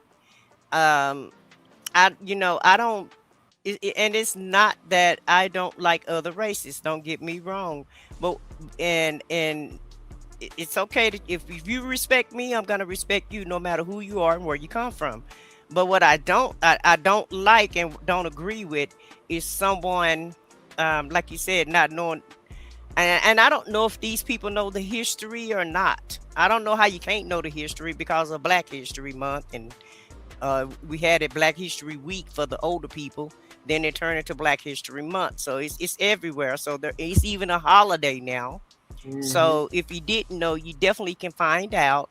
But I don't like the fact that you're just like everybody else using the Black community to capitalize off of us, because that's basically what it is. You make Yeah. money off of us and then you Yep. turn your back on us, like a lot of these people do. And Uh, that's where I have a problem. and not just us. People like, and I'm going to call this out, Queen. I want to send a big FU to Kid Rock. Do y'all know where Kid Rock originated from? He originated from hip hop. He originated from rap. He came up around the same time as Eminem. And now he's MAGA. He's Make America Great Again. Exactly, bro. He came up as rap. Now look, if you want to be a part of MAGA, that's you. But to sit there and get on Fox News and talk about Jay-Z and Jay-Z being a DEI hire, you are a piece of shit. You know what I'm saying? Because you wouldn't be nowhere without hip hop. You came up as hip hop. You know what I mean? So you are a piece of shit. And what people need to understand is that a lot of people take our culture, use it for money, and use it to come up, and then they give you these two birds right here after they come up and say, look, you know what I'm saying? So and I'm not trying to make this political, I'm just being honest with you. You know what I'm saying? It is what it is. You know what I'm saying? It is what it is. Well, why do you feel people do that today? It's because look, I think people become Sambos because of money. I said what I said. The almighty dollar. The almighty dollar. Money talks and bullshit walks. So when you got money and what everybody is attracted to at that time, you're going to go with what everybody is attracted to at that time. And you forget where you come from. You forget how you forget everything. That's what white folks who use our, you know what I'm saying, use our culture when it comes to rap. That's what Negroes that use. You got Stacey Dash. Did y'all know that Candace Owens was a video vixen? Did y'all know that? Candace Owens was a video vixen. She couldn't make it as a video vixen, and she became conservative. Did y'all know that? So to answer y'all's question, that's exactly money and ignorance.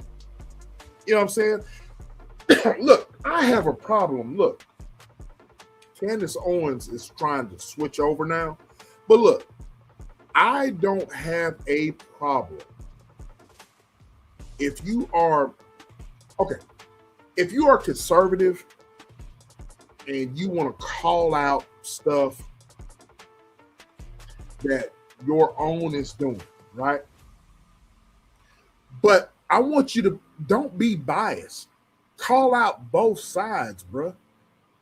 If you're going to be a conservative and you're calling out, you know what I'm saying, you're going to call out what your own kind is doing, then call it down the middle, bro. Don't be a Sambo and do everything to hold your people down. You know what I'm saying? And not try to show your people the way, the right way. You know what I'm saying? You're doing everything. You're this. You're this. You look like this. You say this. But you're not calling out. You know, that's the reason why I said what I said. I'm very shocked by Tim Scott saying, you know, what he said when that video came out. You know what I mean? I'm very shocked by that. It struck a nerve for him. But you know, Tim Scott is from South Carolina. Absolutely. His mama probably texted him and said, "You better say something." But if you know, I look at Roland Martin. I said, I don't know if you follow Roland Martin or not. Mm-hmm. I look at him from time to time when I can. Roland said from his inside sources, he's friends with a lot of, even though he's left wing, he's a leftist, but he has a lot of guys that that are right wing. There was a lot of right wing black dudes that kind of like told Trump, "Hey man, if you don't take that shit down or whatever, it's going to be over for you." You know what I'm saying? So that's why that shit was taken down. You know what I mean? And so there was a lot of black conservatives that's like, we're not having this shit. That was behind the scenes. Man, they were not going to report that. Now, they're not going to report that. The right is not going to report that. You know what I'm saying? So that's what happened with that. You know what I mean? Now look, I look like this, ladies and gentlemen. Now I said what I said. I look at you and Minion and Foxy. I look at y'all. I talk about politics every now and then, but I pay attention to it. I just look like this. What's going on, Diesel? Shout out to you, bro. Shout out to you. People listening won't like what I have to say as it strikes a nerve, but some of you content creators will bust it wide open if the money would. They would, Jen J. They would. They would. It is what it is. I see it on a daily basis. I see some of these dudes and some of these women on here. Money talks. And just like I said what I said, ask me, why do people tend to go and they say outlandish type stuff? It's because they've been paid, they've been bought. That's as simple as that. They've been paid and they've been bought. You know what I mean? Sellouts. Facts. Just back conservative, totally back to white Christian nationalists. That's what 2 cents say. Now look, man, I'm not trying to turn this into a political thing. This is not what it's all about. Hey, Tamika. Hey, love. Thank you for the $4.99, love. I appreciate y'all. I appreciate you. One love to the lovely Tamika there. One of those day ones right there. I appreciate you. I said what I said. A lot of content creators are not going to be talking about what you and Minion and Foxy are talking about. A lot of content creators are not going to talk about history like this. You know what I mean? But with that being said, I'm not trying to make this a marathon live, but the link is pinned. But I said what I said. What do you think? Here's one of my questions I want to ask you before we end this thing. What do you think it's going to take for us to realize that all skin folks ain't kinfolk? Well, I think we're in the moment now. What we're going through right now is what it's going to take. And really, unfortunately, we have to go. America as a whole, everyone in America need to wake up, right? We need something to shake us and to wake us up. And lo and behold, we have the right person that has shaken up everything, basically changing your whole entire life of what you grew up on and what you know as life, right? And they're trying to change it and they're trying to flip it.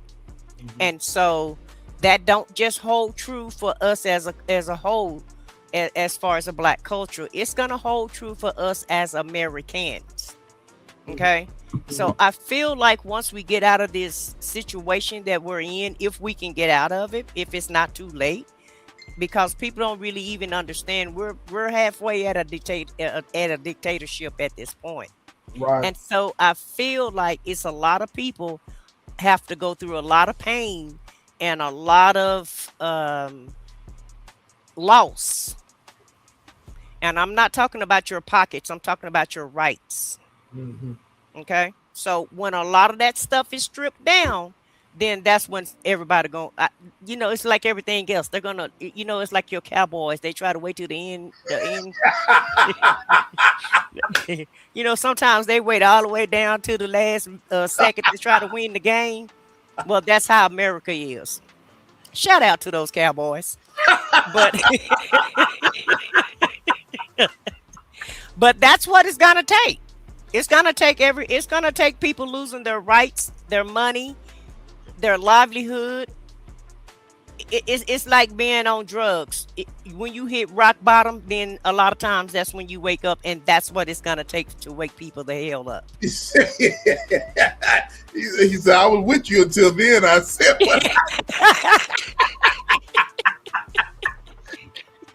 well, 2 cents, you know how I am. I had to throw a little bit.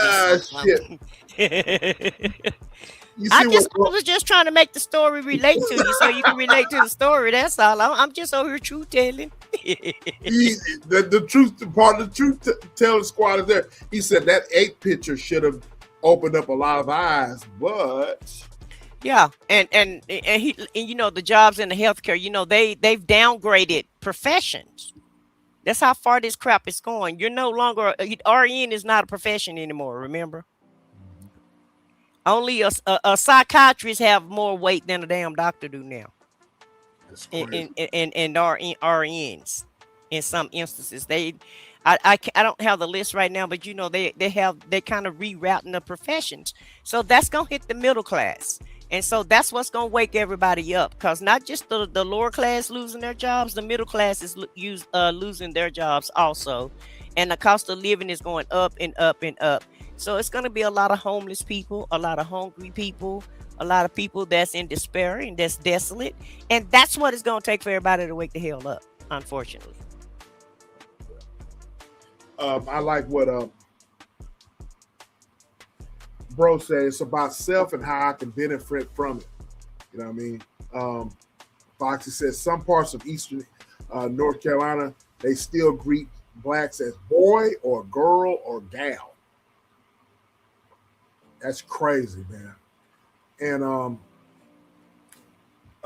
my mother used to say, looking at the color purple, she said, that really was the case back then. You know how that, that's really not a movie. That really was the case back then. I said, really, Mama? She's like, yep, it really was. You know what I'm saying? It really was. But look, man, I'm not trying to make this a marathon live. I'm going to do a couple more lives about Black history and stuff like that. But I hope you guys learned a lot from tonight. Yeah, Texas too. Absolutely. It's absolutely. I'm going to do. I want to say shout out to Miss Alice. She did a live asking. She did a Black History live, and I want to say shout out to her. I want to say shout out to Miss Alice. Shout out to DR. Shout out to Thrive and Glow with Joe. Y'all all gave me some ideas about this show. And, I just think, Queen, I said what I said. I just think that the emphasis when it comes to content that you put out, that I put out tonight, it just needs to be highlighted a lot, just to put an emphasis on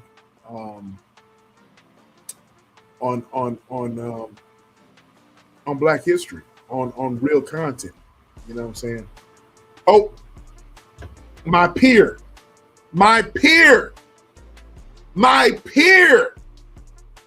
Not Miss Alice. It's my peer. I apologize. My peer. You are my peer. We are peers. We are peers. Charge it to my head and not mine. Alice, it's gonna take him a few minutes because he finally came along to be my peer. So he said we was in the same generation. So just give him a few more days. He'll come around. I said, we'll go ahead. He'll go ahead and speak the truth, Alice. Queen, she was not in the chat when I said, "Hey, we are all in the same generation, Gen X." She didn't hear that, so she came in late. She came in late and did not hear that. You know what I'm saying? She did not. But also too, I just want to say this before you end the show. Sure. I feel like and I don't care if they get mad, but the red pill people. Sambo. Why you say? But okay, they give me Sambo vibes. So why? I want to ask you something. These red pill people, like I'm gonna call some names. Anton Daniels. You know what I'm saying? Why did Sambo. Why did they give you those Sambo vibes? Because they're trying to capitalize. Well, first of all, they don't care for women. Okay. They try to bring women down. And who is the most educated person in America right now? The black woman. Okay. And so they're mad at the women. People like Anton and Corey, they're making money off of black people. Okay. Yep. Sambo-ish behavior. Yep. And they're attacking each other just to, capitalize off of it, money and fame. And so a lot of the practices and what the red pill believe in and how they operate, in my opinion, they're just Sambos. Because it's like you don't like your black race, you don't like that you're black and that you have black parents, and you want to escape, but you're too poor to escape. You can't escape because you're too poor. Okay, you're not Tim Scott. You're not Tim Scott. You're not Byron Donalds. You're not Jay-Z. You just, Ray who got a 9 to 5. And so since you can't move out the neighborhood, you got to stay right there in the hood. So you just put the hood down because you can't escape. That's what it is. And I'll go back on mute. I'll get off my soapbox about No. Stay on your soapbox, please. Stay on your soapbox. DJ says people spewing garbage into community, acting like fools and causing dramas. Those are Sambos too. But that's true. That's true, JJ. That is absolutely true. The women and the men that are perpetuating all of this garbage and all kinds of division, they're Sambos too. Instead of bringing us together as a people, you're a Sambo. You know what I mean? And even if you don't agree with principles and practices and whatever it is that we're doing that you don't agree with, you're not trying to help the situation. Facts.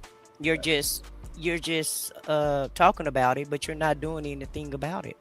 Facts. Absolutely. And I guarantee you, most of them, probably not most, but probably 75 to 80%, if not 90%, don't even vote in their own interests. I agree. They don't even have a voter's registration card. Facts. Okay. Facts. So. Facts. Absolute facts. Mm-hmm. What did you say? Sorry, but asked to the unsaid about folks about black females in progress. Good for them. Yeah, kudos to the black women. Shout out to the black women that's professional, that's making a way, that's trying to better themselves and trying to educate themselves. And it's not anybody else's fault, because a lot of black men want to sit around and just talk about black women and not try to help uplift the black women or do anything to uplift themselves. So shout out to the black women that's doing their doggone thing. And I want to say shame on you little Antons and you little Corey Holcombs that are following behind them. I see a lot of content creators that congratulate Anton, especially Corey. Shame on you guys. You know what I'm saying? You guys are pathetic. Um, you know, Queen. I'm gonna say this here: you never see the Caucasians ever ridicule their own kind online like ours do to us. You never see that. Exactly. They uphold their women no They matter do, what they women doing. And no and matter they got stuff that goes on in their communities. But the exactly. black community is the only community that'll try to tear each other up for whatever reason. They exactly. Everybody else stays on code. They You know what I stay mean? on code. No But matter if they bad, no matter if they doing right, wrong, or in between, baby, they gonna hold theirs up no matter what. facts, facts. Jen J, you preaching? Are you saying I shouldn't rely on labs and invitations to tell me my interest? Jen J sipping. Jen J and two sips. But look here, I'm not gonna make this a marathon. I could. This is not. We're not at the bar or anything like that. I started to bring this at the bar Saturday, but I couldn't. But I'm gonna go ahead and end this if nobody else is coming up. Queen, I am very grateful and I'm very honored that you came up because I knew that you had something told me in my heart. Something told me in my heart that you was gonna come up. Oh yeah, you just kept probing. You had to get me up here. I did. You kept probing till I couldn't take it no more. So I had to come on up. I had to get you come up. Either you, I was beckoning for Alice, the peer, to come on up because she's very passionate about subjects like this too. In two cents, So this is not going to be the end of it. I'm going to have another live about our history and about subjects like this. But I want you guys to when we end this, I want you guys, if you're listening in the bushes or you've been with me or whatever, I want you guys to leave a comment about what y'all heard tonight, what y'all thought about what was said tonight. And Queen, what's your last thoughts, Queen? What you got to say?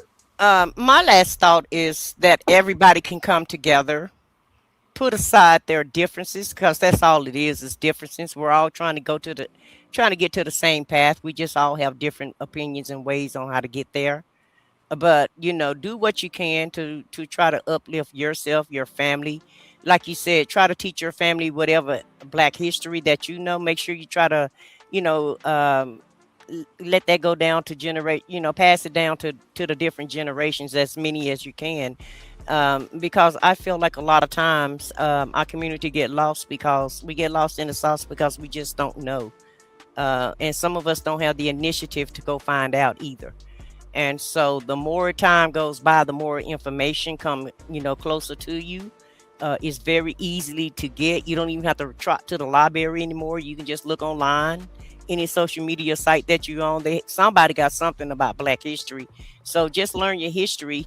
And it's so much. I don't expect you to learn everything about your history, but just know the basics of your history, how it's been blood, sweat, and tears have been shedded for your benefit, all for you to just waste it and just say I don't care anymore.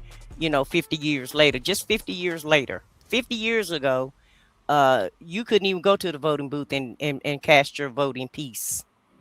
Okay. Thanks. The reason why they're talking about voter fraud right now is because they're trying to steal the election, just so that they can stay in charge. And like somebody said in the chat, somebody gonna get paid to spew hatred against black people, against this agenda that they have to try to tear the black community down and try to act like we're not part of history.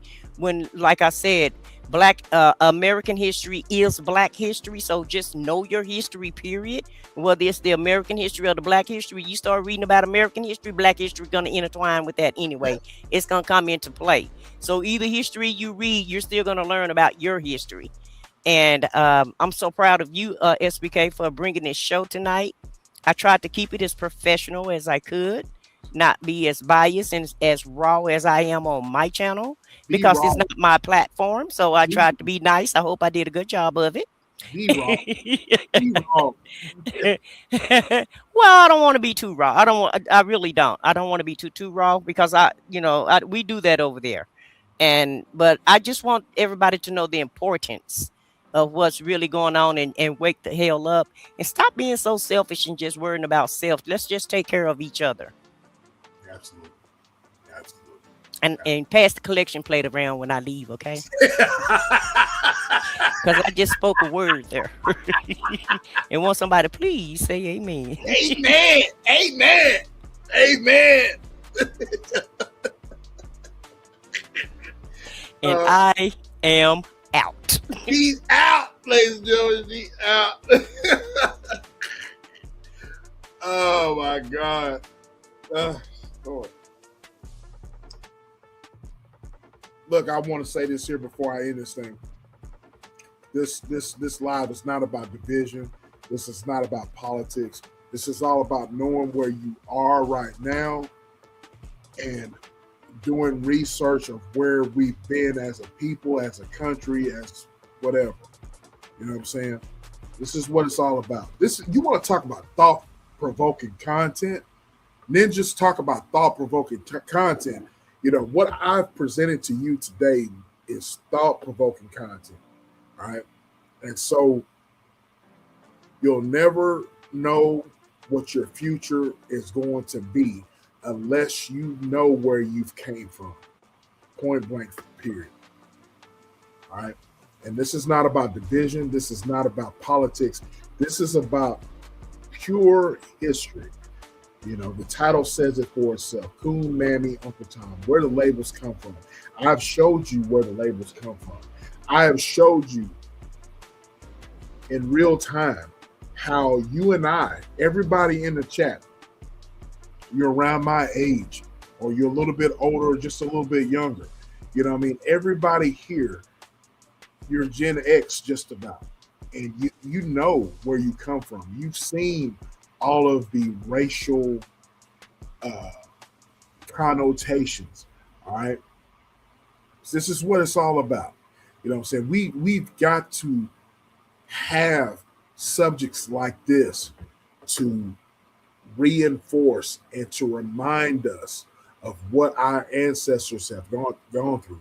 You know, this is not about, I didn't make this live about politics. You know what I mean? Because I could care less about politics, even though we kind of touched on that. But this is all about knowing where you come from. And like I said, I'm going to go back to this again.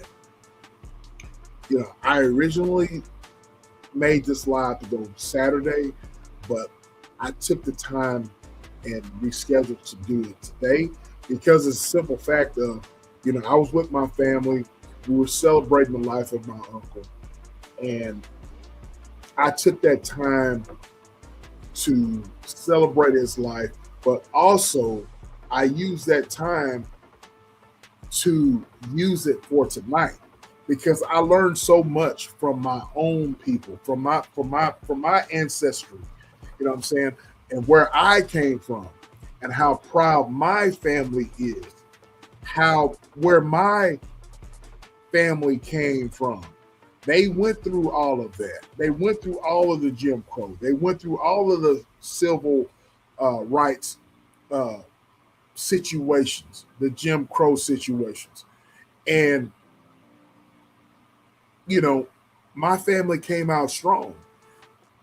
We're still strong. We're still close-knit. You know what I mean? So let's take this and let's use this. Y'all share the live. You know what I mean? Share the live, like the live, comment. Every last one of y'all comment. Let me know what y'all want to talk about next. Put it in the comment section. Y'all email me. My email address is in my description on my on my channel. Y'all let me know what y'all thought. Let me know what you want to talk about next. Y'all go get you some merch. You know what I mean?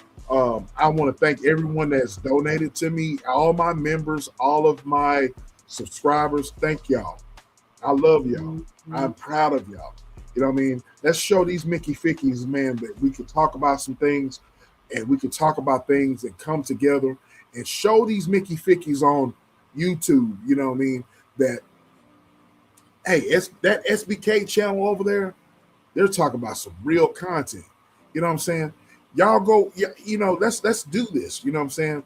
Instead of let's don't, you know, hey, and I want to say this here. I'm talking to people that look like me. We got some Caucasian brethren in here too. And I'm thankful for y'all. But the people that look like me, do y'all realize that the agenda today is for us to always do this? Do y'all know that?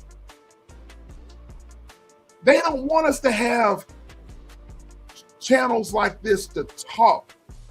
And it's always going to be us that are going to be putting out a bunch of BS, you know, and we're against our own kind. You're not helping, you're hurting yourself, ladies and gentlemen. Well, I'm trying to bridge the gap. You know what I mean? SBK, I'm trying to bridge the gap. Put it out there. I'm trying to bridge the gap. You know what I mean? I want everybody to have a voice. My slogan here at the SBK channel is everybody here has a voice. And I want to thank every one of my followers, every one of my subscribers, all of my members. You know, your voice matters here at the SBK channel. Thank you all. I want to thank my bestie, Thriving Global Joe. I want to thank my team on the SBK Media channel, the SBK team. I want to thank everybody that's helped me along the way. Y'all subscribe to the channel. Keep your post notifications on. Your boy is about to be gone up out of here. And with that being said, your boy SBK is gone. Congratulations, SBK, for one amazing year of YouTube monetization. Being a content creator that's monetized, I promised myself a long time ago that I wasn't going to be a fat cat. What I mean, taking in all the money and all that type of stuff and not giving back to my supporters, not giving back to my moderators, not giving back to the people that have made my platform. Y'all, without y'all, I wouldn't have a platform. You know what I'm saying? So I like to give back. You know what I mean? So I like to give back every time I go live. So whether it's with merchandise and all of my moderators and all of my, my moderators and my members, you know, I like to gift you guys, like to spoil you guys, let you know I appreciate you. You know what I'm saying? So anyway, I left all the stuff. Oh my goodness. Thank you so much, Shay. I appreciate you. Thank you so much for that super chat. Thank you, Denise. Sent a gift. Thank you so much, Denise. I appreciate every last one of y'all, man, that have followed me and followed us. If you let us tap in or hear, I appreciate y'all. And all of that, you know, your support is greatly appreciated, and it's not taken for granted. You know what I mean? I like to pay y'all respect, and I like to pay y'all back, and that's what's going to be done. All right. So become a member, like, share, subscribe. Again, I want to thank Tricia for the super chat. Thank you so much. I appreciate you. I want to thank all of my members.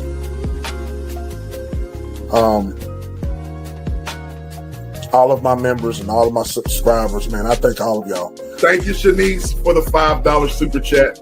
I appreciate Jimbo. Thank you for the super chat, bro. You know what time it is. One love to you, bro. That's my fam, like right there. Shout out to Brilliance that's trying to start something here for the $1.99. With that being said, I want you guys to understand that I appreciate every one of you guys, your support of me. In 2026, I want to grow. I want to build. I want more subscribers. I want more viewership. You guys have supported me through this journey. You know what I mean? I'm thankful. I really am. I want you guys to understand that the members are the ones that are the driving force. I appreciate all the love y'all say. Thank you to the gifted memberships. Thank you so much for the gifted memberships. Drive and Glow with Joe and this one. I want you guys to be a part of something. Be a part of the SBK Media channel. Shout out to Big Sis for the $2 super chat. And again, I want to thank Lisa for that $1.99 donation. I appreciate you. I appreciate you. Just Jay has been a member for 4 months. Just Jay, Kevin Corponin, one of my day ones. And I appreciate my day ones. Whenever I first started here on YouTube. And I appreciate y'all. I appreciate you being a member, Just Jay, for 4 months. And I appreciate you.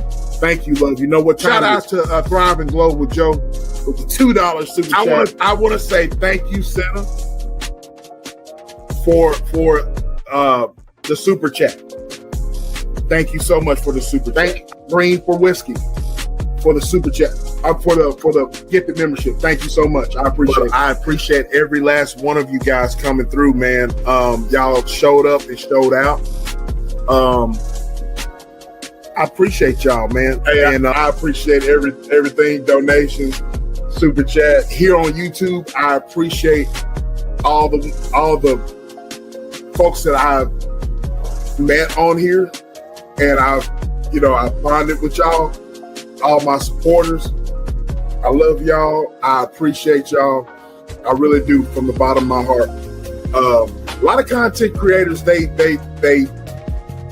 take money and they just like to take, right? And I'm not that type of person, you know what I mean? And I want y'all to know that I feel y'all's respect and I feel y'all's love and I feel y'all's, I feel y'all, you know what I mean? And so I appreciate you. All the ones that have supported me and encouraged me, I appreciate it. I want to thank all of my moderators. I want to thank all of my members, any donators. I appreciate y'all. My family and friends, I appreciate you guys support me on this journey here on YouTube. I couldn't have done it without y'all. So, special shout out to Thrive and Glow with Joe, and it's just ETV for helping me navigate on here on YouTube. I appreciate y'all. I love y'all too.